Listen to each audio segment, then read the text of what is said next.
Good evening, church family. Thank you so much for joining us tonight for this very special welcome home announcement here at Crossroads Baptist Church. As most of you already are aware, we've been meeting solely online for all of our services, all of our events since March the 15th.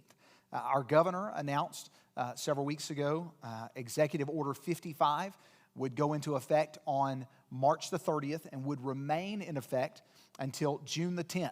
And at that time, it was the longest stay-at-home order in the entire country. And we began that week planning for when we would come back to church. We started thinking what would be our earliest service that we could meet. And we set June the 21st, Father's Day, was going to be our first official service, our Welcome Home Sunday back in the building, believing that that would be the very first time that we would have an opportunity to meet and be prepared.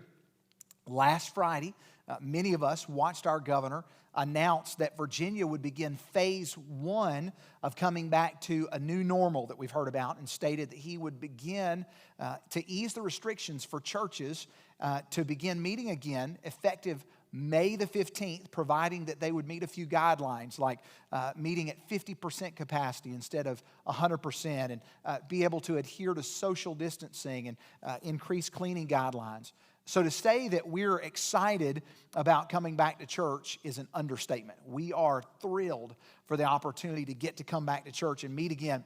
And so what we thought was originally going to be the end of June has now been pushed up back into May. So we wanted to take this opportunity to share tonight with you some good news.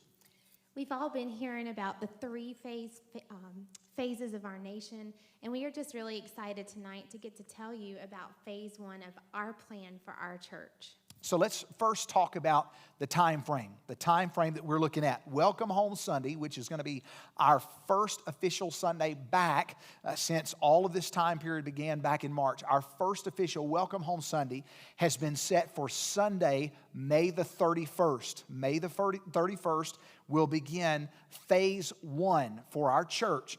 Some of the guidelines that have been set for us are going to be different. They're going to be unique. The most significant of them is that we're going to have to conduct multiple services for the very first time in the history of Crossroads Baptist Church in order to meet some of these guidelines. So the time frame is May the 31st. Let's talk about the second thing, the schedule, how it's going to work, how many and when we're going to start meeting. May the 31st, on that very first Sunday, we have two services. We're going to have a 9 o'clock service in the morning, and then we're going to have a 10:30 service in the morning. How are we going to do that? How are we going to be able to get everybody in the building and still meet all these requirements? We're going to ask our membership. We've literally taken the entire membership and we've kind of figured out a way where we can split it to where everybody can come to one or the other service. So we're going to ask if your last name begins with letters A through H, we're going to ask you to come to the first service at 9 o'clock.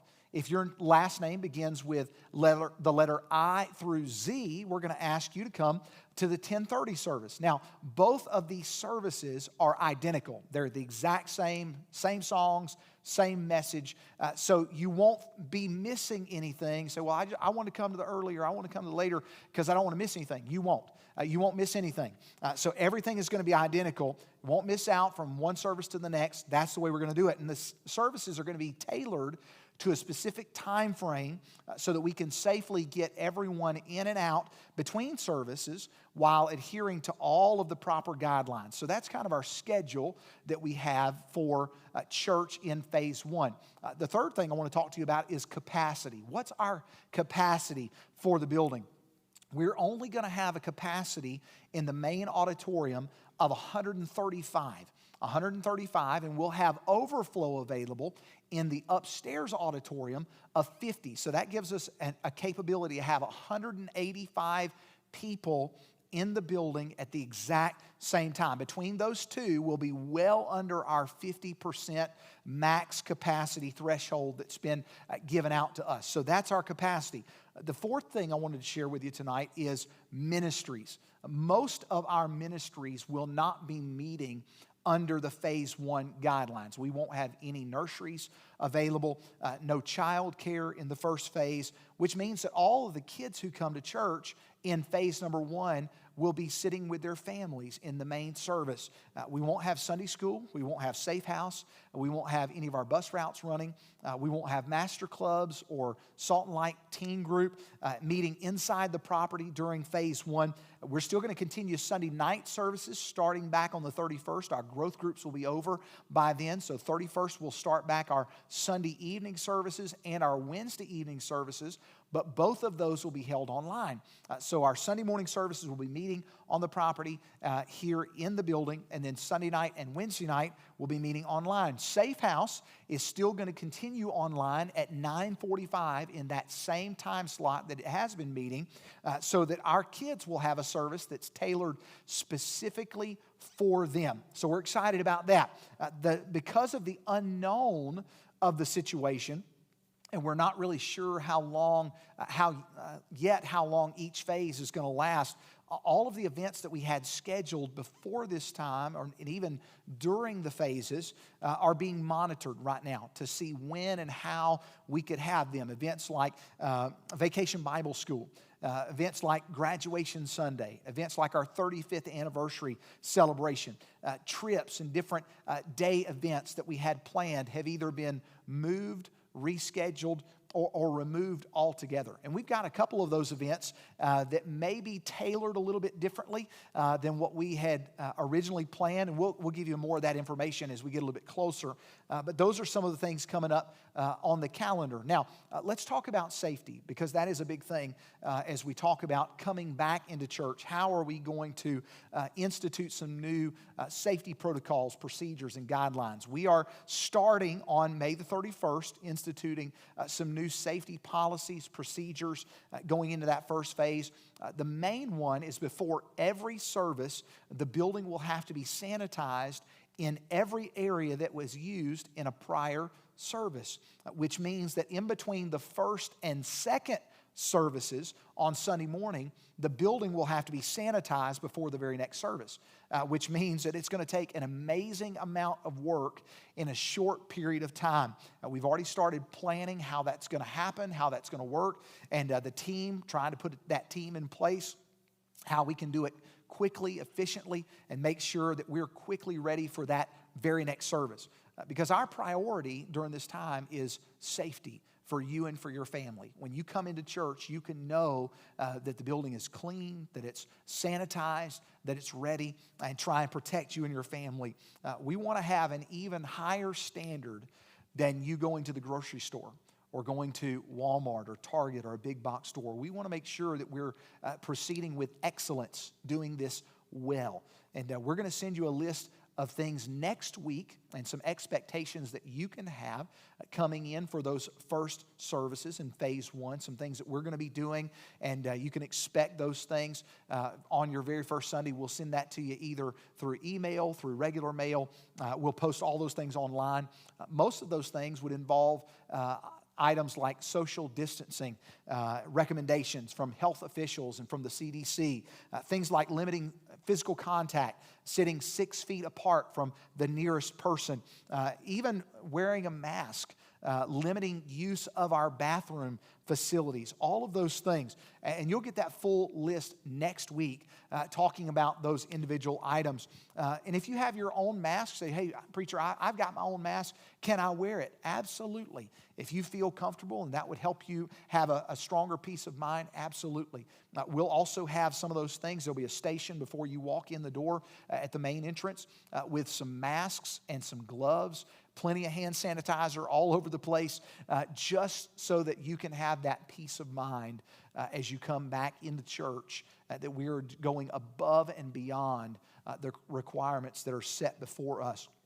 You know, because we don't have a lot of time in between services, we're going to leave the doors closed until 15 minutes before the service begins. This will help us to be able to have our volunteers in place, stationed where they need to be. It'll also make sure between that first and second service that when we open the doors, we can say with a surety that the building is clean and has been sanitized for you and your family to come in.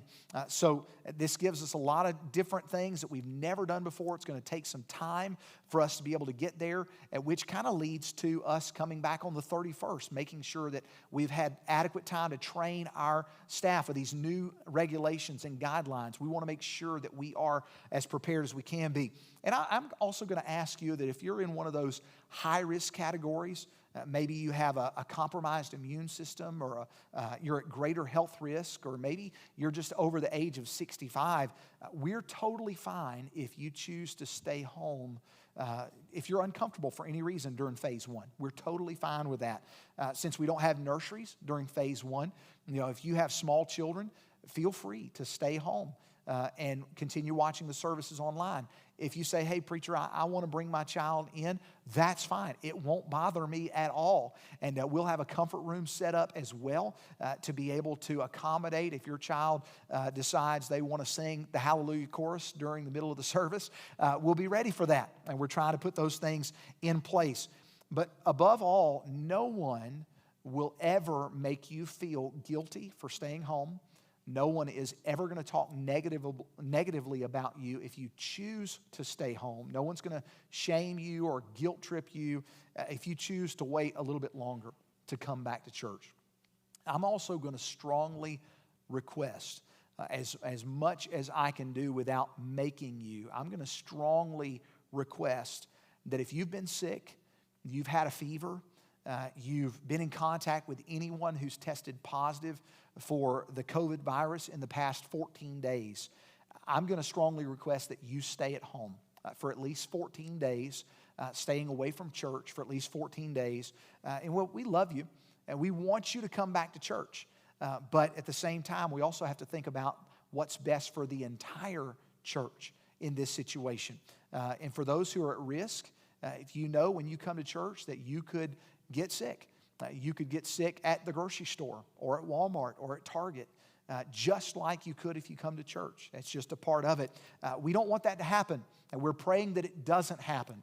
But we're also not so naive to know that it couldn't be a possibility. So we want you to make the best decision that you can for your health, and you don't have to feel uncomfortable if you say, I'm going to wait a few more weeks. That's fine. We understand that, and we're giving you permission to do that. We want you to do what's best for you and for your family. Lastly, tonight, I want to talk about faith. I want to talk about faith. Church, you have been so faithful during this time. When we started this journey on March the 15th, no one had any idea that it would be 2.5 months before we met again in person. No one had any clue that we would all stay home for Easter services. This is a different time that we're in. But I wanted to start by saying thank you. Thank you for being faithful during this time to watch the services online. Thank you for being faithful in your giving so that our staff could continue to receive their paychecks faithfully every week. Thank you for continuing to give to our missions program. All of our missionaries have been paid. They have not lost any support. We have not had to drop any missionaries. We've not had to diminish or discontinue anyone's support throughout this entire process. Thank you for continuing to reach out to others and encouraging them to watch our live stream services every single week and getting reports from people literally all around the world who are tuning in every single week. That's a part of your faithfulness. That's because of you and the goodness of God. So thank you for doing that. I want to commend you, number one, for being faithful. And then the second thing I want to ask you is please continue to pray during this time. Many hours have gone into planning this coming back to church. Many things could change at any given time. It's literally trying to shoot a moving target. We're trying to put forth our best plan of action, but things could change, and we're aware of that. Know that these restrictions as we go into phase one, these restrictions will not last forever. They won't be permanent. Some of these things, we're all ready to get back to our new normal, to where we can hug and handshake and fellowship, and all of those things will come, but it's going to take time. all of these restrictions and guidelines are a part of our temporary phases. And there's always going to be someone who thinks that we should be moving faster or that we're moving too fast. We're asking that everyone be loving and respectful during this time. The devil would love to destroy the unity that we have in our church, the unity that has continued throughout this pandemic. The devil would love to use this opportunity to destroy all of that. I'm going to ask you to determine right now that you're not going to let him. No matter what happens, you're not going to let him take your joy. You're not going to let him take your peace. You're not going to allow him to give you a heart of fear throughout this time. And you are not going to allow him to rob you of your faith that you have right now. We're all ready to come back to church with no restrictions and move past this, but we're going to move forward cautiously and prayerfully. Let's just be right now, let's just be excited that we get to come back to church. Let's just be excited together that we're going to get to gather together and assemble. The Bible talks about assembling in Hebrews chapter 10. Let's just all gather together and know that the church is one of those things where we just say there's some assembly required. Like that big box of all those parts of Legos that you got to put together. Some assembly is required. It's the same thing here. A church has to have that assembly, and we need to assemble together. So things are going to be different at first, but let's take a bad situation and allow the Lord to do something marvelous through this bad situation. Now, our theme this year is by faith from Hebrews chapter 10 and verse 38. The only way our faith gets stronger is for it to be tested. And this is a test, and I know that we're ready for it because up to this point, church, we've proven that our faith is strong in the middle of this pandemic. We're excited to see what the Lord's going to do. We're excited to see you and your family on May 31st or whenever you feel comfortable in being back with us. And church family, we just want to encourage you to keep pressing on, keep praying, keep persevering, and stay positive through it all. And know that we love you and we miss you so much. And we're looking forward just to the day when we can be back together. And just a reminder this week, don't forget to go spread some joy. Yep. We love you guys. Hope you have a great night. Thank you for tuning in to this announcement. We look forward to seeing you in church in person on May the 31st. We love you.